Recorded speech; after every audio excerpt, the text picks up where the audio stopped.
सन 1775 से 1783 तक जब अमेरिका ब्रिटेन से अपनी आजादी के लिए संघर्ष कर रहा था, ठीक उसी समय द्वितीय आंग्ल मैसूर युद्ध के दौरान ब्रिटिश वर्चस्व को चुनौती दे रही थी पिता पुत्र की एक जोड़ी। जी हाँ, हम बात कर रहे हैं मैसूर के सुल्तान हैदर अली और उसके बेटे मैसूर के टाइगर टीपू सुल्तान के बारे में।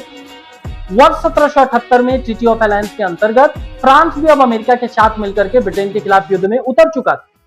उधर अंग्रेज अमरीकियों से भी लड़ रहे थे और इधर भारत में हैदर अली और टीपू सुल्तान ने अंग्रेजों पर ऐसा प्रहार किया कि ब्रिटिश साम्राज्य की सेना, संपत्ति, शक्ति और संसाधन सब दो हिस्सों में बंटने लगे।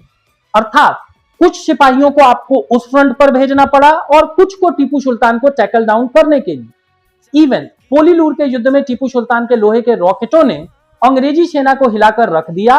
ब्रिटिश लोगों को हजारों सैनिकों और अपने नौसैनिक संसाधनों का बड़ा हिस्सा भारत की तरफ मोड़ना पड़ा और इतिहासकारों का ऐसा मानना है कि इससे अमेरिका के मोर्चे पर ब्रिटिश दबाव कमजोर हुआ होगा और अमेरिकी संघर्ष को अप्रत्यक्ष लाभ मिला ही मिला होगा।